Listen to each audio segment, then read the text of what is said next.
দর্শক বন্ধুরা, আমার চ্যানেল foodnews.com-এ আপনাদের সবাইকে স্বাগত।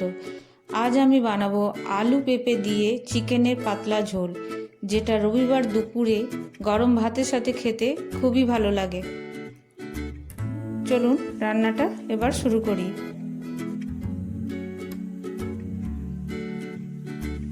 এইবার আমি এখানে 500 গ্রাম চিকেনে 1 টেবিল স্পুন লেবুর রস দিলাম, হাফ টিস্পুন নুন, হাফ টিস্পুন হলুদ আর হাফ টিস্পুন লঙ্কার গুঁড়ো।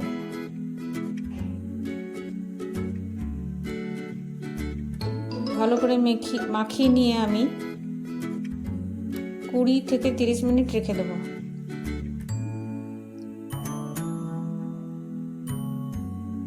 এইবার আমি বেশ কিছুটা সরষের তেল এখানে আমি 3-4 টেবিল স্পুন মতো নিয়েছি।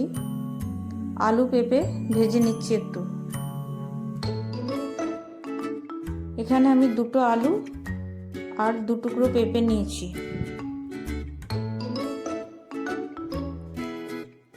ভাজা আলু পেঁপে তুলে নিলাম।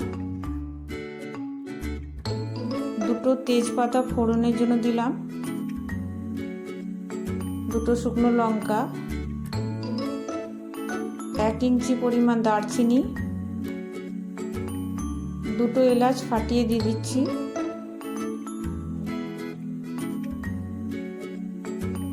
লবঙ্গ দিলাম 3টে আর কয়েকটা গোলমরিচ।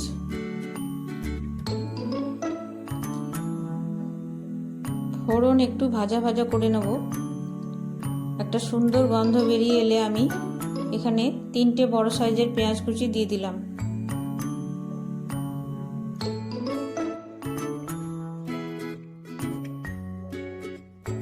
আমার ফোড়নের পরে একটু চিনি দেওয়ার কথা ছিল, আমি ভুলে গিয়েছিলাম। এখানে দিয়ে দিলাম। চিনি দিলে ঝোলের রং একটু লাল হয়ে আসবে।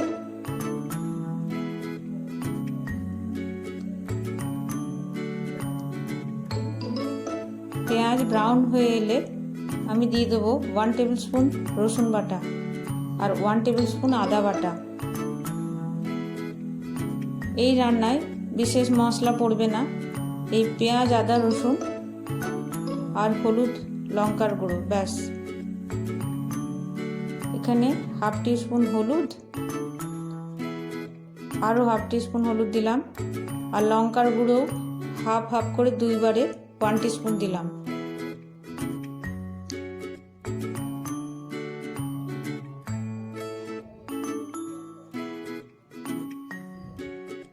ভালো করে মশলাটা পেঁয়াজের সাথে কষে নেব। এবার ম্যারিনেট করা চিকেন আমি দিয়ে দিচ্ছি। চিকেন আমি হাই ফ্লেমে 10 মিনিট মতো নাড়াচাড়া করব, ভালো করে কষে নেব। এবার আলু পেঁপে দিয়ে দিচ্ছি আর গরম জল পরিমাণ মতো, যতটা ঝোল আপনারা রাখতে চান সেইভাবে দেবেন, আর আলু এবং পেঁপে যেন ডুবে থাকে। এখানে 20 থেকে 30 মিনিট আমি লো ফ্লেমে ঢাকা দিয়ে রেখে দেব। আর দিয়ে দিচ্ছি এখানে পরিমাণ মতো নুন,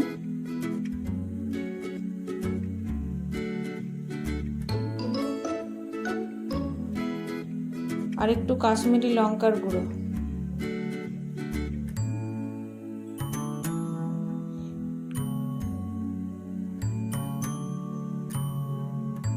ঢাকা দিয়ে কম আঁচে 20-30 মিনিট আমি রেখে দেব। আলু এবং পেঁপে আমার সেদ্ধ হয়ে গেছে। আমি 1 টিস্পুন গরম মশলা গুঁড়ো ছড়িয়ে নামিয়ে নেব। তৈরি হয়ে গেল আমার চিকেনের পাতলা ঝোল। এই রান্নায় আমি টমেটো দই কিছু ব্যবহার করিনি। এবার আমি সার্ভ করে দেব। আমার রান্না কেমন লাগলো কমেন্ট বক্সে জানাবেন, আর ভালো লেগে থাকলে লাইক, শেয়ার এবং সাবস্ক্রাইব করে পাশে থাকা বেল বাটন ক্লিক করবেন, যাতে আমার রান্নার নতুন ভিডিও নোটিফিকেশন আপনাদের কাছে পৌঁছে যায়। ধন্যবাদ।